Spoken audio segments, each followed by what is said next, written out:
Warren Hasting आए तो दोस्तों देश की ये हालत हो सकी थी। ये हालत हो गई थी कि ये जहाँ की जनता है, जो बंगाल की जनता है, उसको भीख तक मांगने की दोस्तों नौबत आ गई थी। वो भीख मांगने लगी थी। देख रहे हैं, लोगों के पास दोस्तों कपड़े पहनने की कपड़े नहीं थे, खाने खाने के पैसे नहीं थे। ये हालत हो गई दोस्तों। यहाँ के जो बच्चे थे, जो औरतें थी, यहाँ के जो बूढ़े थे, वो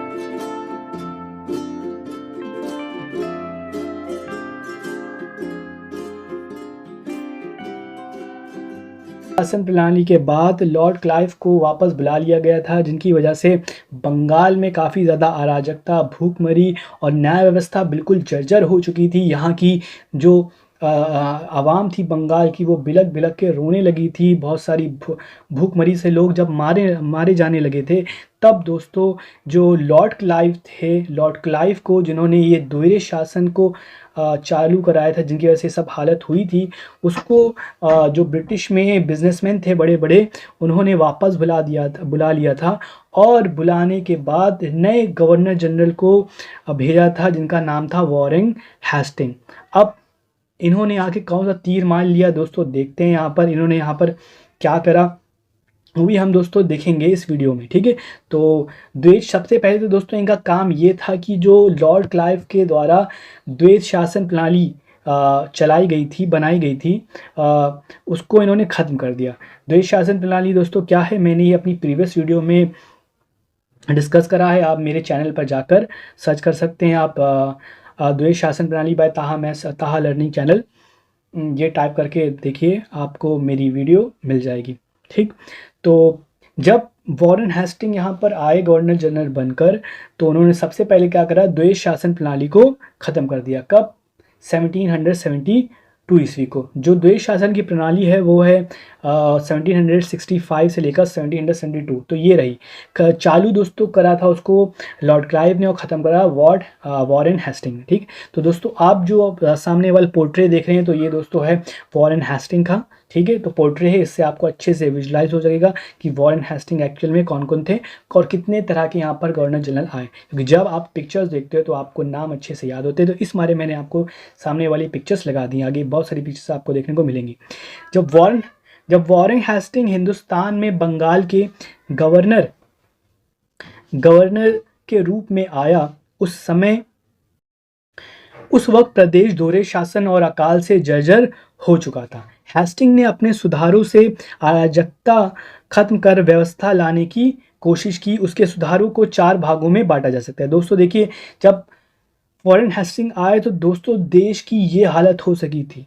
ये हालत हो गई थी कि जहाँ की जनता है, जो बंगाल की जनता है, उसको भीख तक मांगने की दोस्तों नौबत आ गई थी। वो भीख मांगने लगी थी। देख रहे हैं, लोगों के पास दोस्तों कपड़े पहनने की कपड़े नहीं थे, खाने खाने के पैसे नहीं थे। ये हालत हो गई दोस्तों। यहाँ के जो बच्चे थे, जो औरतें थी, यहाँ के जो बूढ़े थे, वो दोस्तों कुपोषण का दोस्तों शिकार हो सके थे। कितने बच्चे तो दोस्तों मर जाते थे बचपन में ही। इतनी दोस्तों गरीबी आ गई थी। ऐसी ऐसी दोस्तों तस्वीरें हैं जिसमें दोस्तों जो औरतों का जो ब्रीस्ट वाला एरिया होता है, जहाँ पर थोड़ी बहुत फैट स्टोर रहता है, वो बिल्कुल फ्लैट हो गया है भूख की कमी के कारण, हंगर के कारण। इतनी बड़ी दोस्तों यहाँ पर भूखमरी थी दोस्तों, जो कि जिसका सीधा जिम्मेदार दोस्तों लॉर्ड क्लाइव को देना चाहिए और उनके द्वारा चलाई गई दोहरे शासन को देना चाहिए। ठीक, तो ये दोस्तों हालत हो गई थी। फिर इसके बाद लॉर्ड वॉरेन हेस्टिंग आते हैं। देखिए दोस्तों, ये यहाँ पे क्या सुधार करते हैं। ठीक है, प्रशासनिक सुधार, इन्होंने कुछ सुधार करे, जिसमें से है प्रशासनिक सुधार, आमदनी संबंध सुधार, कारोबारी सुधार, न्याय संबंधी सुधार। प्रशासनिक संबंधी सुधार दोस्तों ने क्या करे, हेस्टिंग ने दोहरे शासन को खत्म कर, सबसे पहले उन्होंने दोहरे शासन को, द्वैध शासन को खत्म कर प्रदेश पर कंपनी का डायरेक्ट शासन स्थापित करने के लिए नायब वजीर मोहम्मद रजा खां और बिहार के राजा राय को अनियमितता के आरोपों का उत्तर देने के लिए कलकत्ता बुलाया। आखिर में उनके पद खत्म कर दी। सोचिए, यहाँ पर हम सब जानते हैं जो दोहरा शासन था वो कहने के लिए दोहरा शासन था, उसमें जो डायरेक्ट रोल था वो अंग्रेज की सत्ता का था। ठीक है, जो लॉर्ड क्लाइव थे उनका दखल था, वास्तव में वही सत्ता चला रहे थे। मगर क्या हुआ, वॉरेन हेस्टिंग ने भैया लॉर्ड क्लाइव तो कुछ नहीं करा, आखिर यहाँ पर जो नवाब थे उन्हीं को यहाँ पर आके उनको बर्खास्त कर दिया। तो ये काम दोस्तों ने पहला करा, जिनको सज़ा देनी चाहिए थी उनको सज़ा नहीं दी। ठीक है, तो ये दोस्तों आपके सामने, ये नहीं कि मैं फेवर कर रहा हूँ यहाँ पर हिंदुस्तानियों का, ये दोस्तों आपके सामने चीज़ें हैं, देख रहे हैं आप। तो इसके बावजूद भी आपके ऊपर है, आप जैसा समझिए। ठीक है, आपको पूरी स्वतंत्रता है अपनी राय रखने की। मिर्जाफर की विधवा मुन्नी बेगम को, मिर्जाफर की विधवा जिसका नाम मुन्नी बेगम को नाबालिग नवाब, जो उस समय का नवाब था वो नाबालिग था, उसको उसकी जिम्मेदारी दे दी गई, उसको उसका संरक्षक बना दिया गया। नवाब की राजमहल की पुनर्व्यवस्था के लिए राजा नंद कुमार के बेटे राजा गुरुदास को नवाब का वजीर बनाया गया। शाह आलम क्योंकि इस वक्त तक मराठों के संरक्षण में चला गया था और सन 1770 में 17 के अकाल के वक्त, ठीक है, जो 1770 में सबसे बड़ा दोस्तों अकाल आया, कब आया, ये भी दोस्तों देश शासन की वजह से आया। देखिए दोस्तों, इसमें लाखों लोग मारे गए थे दोस्तों, करोड़ों, इवन ये 50 लाख 60-70 लाख लोग दोस्तों इस अकाल में मारे गए थे। आप दोस्तों सर्च करके देखिएगा बंगाल का अकाल, तो आपको कितनी सारे फोटोज आपको लिखेंगे जो आपका मन को के विचलित कर सकती हैं दोस्तों। तो इतनी बड़ी दोस्तों भूखमरी हुई थी।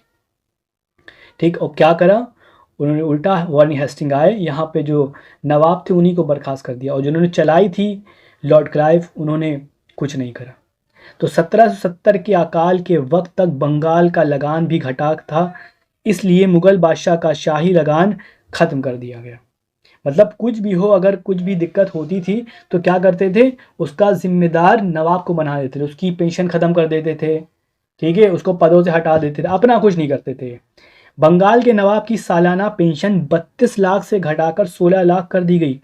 शाही खजाना खालसा मुर्शिदाबाद से हटाकर कलकत्ता बना दिया गया, ताकि राजनीति राज पॉलिसी केंद्र जो कलकत्ता से सूबों को चला गया था उसके रद्द बदल को ठीक किया जा सके। आमदनी संबंधी सुधार, अब आमदनी संबंधी सुधार कैसे करे इन्होंने, वॉरेन हेस्टिंग ने, कंपनी को सन 1765 में दीवानी के अधिकार मिले। ठीक, उस वक्त कंपनी ने वसूली पर अपने वर्कर नियुक्त ना करे, इसके लिए हिंदुस्तानी आमिलों को नियुक्त कर दिया गया था। इन आमिलों के जरिए आवाम को कई तरह के दुख दिए जा रहे थे। सन 1769 ईस्वी में सुधार के तौर पर सुपरवाइजर नियुक्त हुए थे, लेकिन सुपरवाइजर भी बुराइयों के अंग बन चुके थे, वो भी भ्रष्टाचारी बन चुके थे। इसलिए हेस्टिंग ने आमदनी व्यवस्था में सुधार के लिए सबसे पहले बंगाल की पूरी ज़मीन को वर्गीकृत करा। इस वक्त बंगाल में अंग्रेज़ों की ज़मीन 3 तरह की थी, कलकत्ता और 24 परगना की ज़मीन। कलकत्ता पर अंग्रेज़ों ने बंगाल में आते ही अपनी बस्ती बनाई थी, ठीक है, और 24 परगने की ज़मीन प्लासी के जंग के बाद मिर्जाफर ने 1757 में कंपनी को दे दी थी। सन 1759 ईस्वी में फिर से मुगल बादशाह ने 24 परगना का सनद क्लाइव को दे दिया। ठीक है, तो धीरे धीरे देखिए दोस्तों मिर्जाफर वो ज़मीन जो है वो लॉर्ड क्लाइव को दोस्तों देते जा रहे हैं।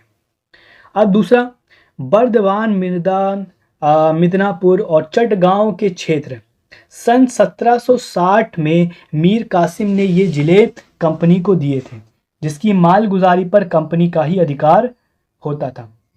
बंगाल, बिहार और उड़ीसा सन 1765 ईस्वी में बक्सर जंग के बाद मुगल बादशाह के फरमान से इन सूबों की दीवानी कंपनी को प्राप्त हुई थी। इसके बदले में बादशाह को 26 लाख सालाना देना तय हुआ था। मेन मुश्किल इसी ज़मीन से संबंधित थी। क्या थी? क्लाइव ने इसी के लिए दोहरा शासन चालू किया था। जब हेस्टिंग दोहरे शासन को खत्म कर इसकी आमदनी व्यवस्था में बदलाव लाने के लिए एक दौरा समिति स्थापित की, जिसका वह खुद अध्यक्ष बना। नदिया, मुर्शिदाबाद और आसपास के दूसरे क्षेत्रों में समिति और हेस्टिंग ने खुद दौरा किया। आखिर में ये व्यवस्था स्थापित की गई। लगान की सीधी वसूली निश्चित की गई। सीधी वसूली के लिए पुराने सुपरवाइजरों को कलेक्टर बना दिया गया, मतलब जो पहले सुपरवाइजर्स थे वो कलेक्टर बना दिया गया। हिंदुस्तानी आमिल हटा दिए गए। ठीक है, जो आमिल थे, जो शुरू में जो वर्कर्स थे उनको नियुक्त करते थे, उनको हटा दिया गया। अब कलेक्टर ही नियुक्त करता था। कलेक्टर की मदद के लिए हिंदुस्तानी अफसर को उसकी मदद के रूप में नियुक्त किया गया। जमीन 5 सालों के लिए सबसे ज्यादा लगान देने का वायदा करने वालों को दे दी गई, लेकिन इस व्यवस्था के कमियों को देखते हुए इसे बंद कर दिया गया। कलेक्टर एक जिले की वसूली के लिए अपने जिलों में रहता था, लेकिन जिलों को मिलाकर डिवीजनों का गठन किया गया। पूरी जिलों को इस तरह 6 डिवीजनों कलकत्ता, बर्दवान, ढाका, मुर्शिदाबाद, दीनापुर और पटना में बांट दिया गया। लगान की देखरेख के लिए हर एक डिवीजन में एक लगान परिषद का गठन किया गया, जिसका अध्यक्ष कलकत्ता काउंसिल का सदस्य होता था। पूरे लगान का हिसाब किताब रखने के लिए राय रैयत नाम के एक अधिकारी नियुक्त किया गया। हर एक डिवीज़न में हिंदुस्तानी भाषा में हिसाब रखने के लिए इसकी सेवाएं ली जाती थी। जिले का एक हिसाब रखने के लिए राय रैयत के मददगार भी नियुक्त किए गए। इस संबंध में यादगार है कि वॉरेन हेस्टिंग के इन सुधारों का मकसद करों को पूरा इकट्ठा कर सकना था। किसानों के दुख उसके सुधार से दूर नहीं हुए। हमने फिर कहा दोस्तों, यहाँ पे जो गवर्नर जनरल आते थे उनका मेन मकसद कंपनी को खुश करना था, उनकी कैसे कैसे आय बढ़ाएं, उनका प्रॉफिट कैसे बनाएं। जनता दुखी हो सुखी हो उससे उनका लेना देना कुछ नहीं होता था। बस दिखावे के लिए वो छुटबल्ले कुछ बुझ कानून पास कर देते थे। सबसे ज़्यादा लगान की बोली पर ज़मीन देने की प्रथा से आखिरी बोझ किसानों पर ही आ पड़ा। मतलब जो सबसे भैया बोली लगाएगा उसको ही पकड़ा देते थे। तो गलत है। ईस्ट इंडिया कंपनी एक कारोबारी कंपनी थी, इसलिए हेस्टिंग ने कंपनी की कारोबारी हालत को सुधारने की भी कोशिश की। जिस वक्त वॉरेन हेस्टिंग गवर्नर हुआ, कंपनी के वर्कर दस्तकों का प्रयोग अपनी निजी कारोबारी के लिए करने लगे थे। इसलिए हेस्टिंग ने सबसे पहले दस्तखतों का मनमाना इस्तेमाल बंद कर दिया। ये पता है ना आपको, दस्तखत की कॉपीज बनवाते थे और दूसरों को बांट देते थे, और दो दूसरे थे वो भी इस दस्तखतों का यूज़ करते थे और वो भी व्यापार करते थे इन दस्तखतों को दिखाकर। जांच चौकियां खत्म कर दी गई। पूरे दीवानी के क्षेत्र में सिर्फ 5 टैक्स चौकियां कोलकाता, हुगली, मुर्शिदाबाद, पटना और ढाका में निश्चित की गई। मतलब चेकिंग व्यवस्था इन्होंने हटाई दी। मतलब आप ऐसे ही पहचान सकते हैं, पर्ची अर्ची से नहीं होगा, तो इसका इन्होंने समाधान किया। नमक, सुपारी और तंबाकू के एक अधिकार को छोड़ सभी मालों पर यूरोपीय और हिंदुस्तानी कारोबारियों से 2% टैक्स वसूलने की व्यवस्था की गई। अब सोचिए, नमक, सुपारी और तंबाकू पर एक अधिकार की जो व्यवस्था शुरू करी थी वो लॉर्ड क्लाइव ने करी थी, और इसका फ़ायदा दोस्तों बड़े बड़े कारोबारियों को होता था। तो इसको इन्होंने नहीं हटाया। क्यों? क्योंकि इससे बड़े कारोबारी को फ़ायदा हो रहा था। इसके अलावा जो दूसरे कारोबार थे जिसमें हिंदुस्तानी कारोबार ज़्यादा थे, उनसे 2% इन्होंने टैक्स वसूलना स्टार्ट कर दिया। मतलब तुम आए हो भैया यहाँ की हालत सुधारने के लिए, तुम और जर्जर हालत कर दे रहे हो। सुधारों की वजह से सूबे के एक छोर से दूसरे छोर तक माल बिना रोक टोक के आने जाने लगा। गुमाश्तों को निर्देश दिया गया कि वे जुलाहों से उनकी मर्जी के खिलाफ काम ना ले, ना ही उनसे आमदनी वसूलने में ज़बरदस्ती करें। तो दोस्तों कहने के लिए कह दिया था, वास्तव में ये सिचुएशन नहीं थी। तीसरा, कारोबारी विस्तार के लिए जॉर्ज बोगामी की तिब्बत और भूटान भेजा ताकि इन देशों से कारोबारी संबंध स्थापित किया जा सके। मिस्र के गवर्नर और जिद्दा के पाशा शरीफ के पास खत भेजा कि हिंदुस्तान से कारोबार चालू रखा जाए और टैक्स की दरें सही सीमा तक घटा दी जाए। उस वक्त मुद्रा चलन में बहुलता, कई तरह की कमी, बट्टे संबंधी तमाम बुराइयां थी, जिनको दूर करने की भी हेस्टिंग ने कोशिश की। उसने कागजी मुद्रा के चलन की पॉलिसी बनाई, लेकिन ये पॉलिसी वक्त के से आगे थी, इसलिए उपयोगी नहीं समझी गई। उसने चोरी और डकैती रोकने की भी कोशिश की। सन्यासियों के डाकुओं का दल भी खत्म कर दिया गया, जिससे कारोबार को प्रोत्साहन मिला। कंपनी का माल खरीद फरोख्त के लिए एक परिषद का गठन किया गया। न्याय संबंधी सुधार। अब न्याय संबंधी दोस्तों सुधार क्या करें? वॉरेन हेस्टिंग के न्याय सुधार के पहले न्यायाधीश का काम स्थानीय जमींदार किया करते थे, जिनके फैसले बेलगाम और तर्कविहीन हुआ करते थे। कंपनी के अधिकारियों की मनमानी और अधिकारियों के गलत इस्तेमाल के कारण हेस्टिंग के वक्त में प्रदेश की न्याय प्रणाली लुंज-पुंज हो चुकी थी। कंपनी के डायरेक्टर को हिंदुस्तानी न्याय में दिलचस्पी नहीं थी, इसलिए हेस्टिंग ने न्याय प्रणाली में भी ज़रूरी सुधार किए। उसके न्याय संबंधी सुधार बड़े उपयोगी और फायदेमंद साबित हुए। अपने न्याय सुधारों में सबसे पहले उसने मौजूदा विधि संग्रह और विधि संहिता को ही हिंदुस्तानी न्याय प्रक्रिया का आधार स्वीकार किया। हिंदुस्तानी आवाम पर पश्चिमी कानूनों को थोपना सही नहीं समझा, इसलिए हिंदुस्तानी पद्धति की न्याय प्रणाली को ही उसने वैज्ञानिक आधार प्रदान कर उसका संगठन और उसका सुधार करने की कोशिश किया। इस काम के लिए उसने सूबे के विद्वान पंडितों के जरिए हिंदू विधि का संकलन कराया। दीवानी और फौजदारी के विवादों के निपटारे के लिए हर एक ज़िले में अलग अलग न्यायालयों की स्थापना कराई गई और इनके अलग अलग न्यायाधीश नियुक्त किए गए।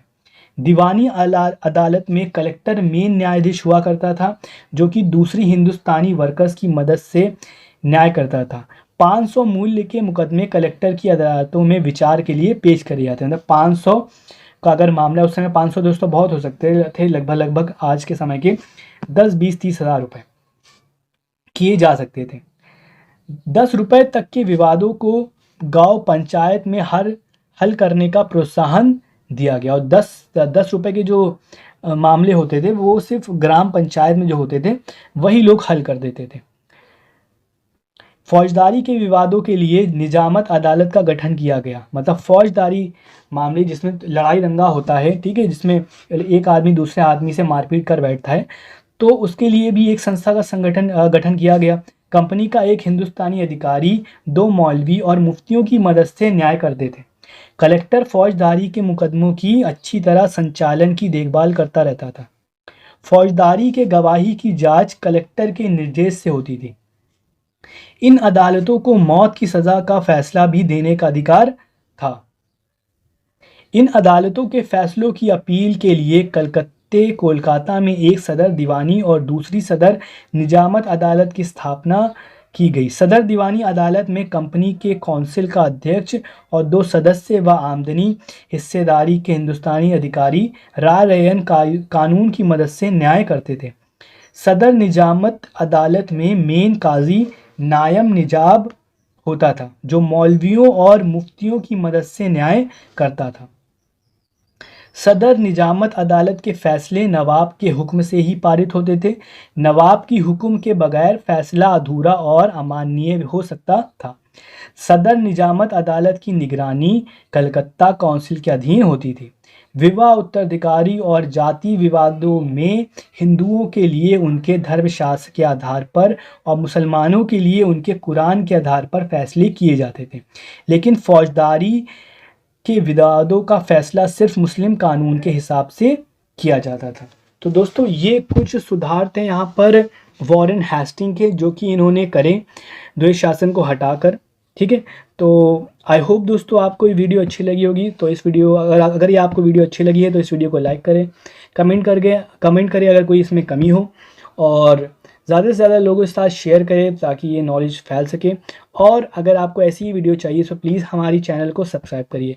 तब तक के लिए अपना ख्याल रखिए, पढ़ते रहिए। Till then take care, good bye.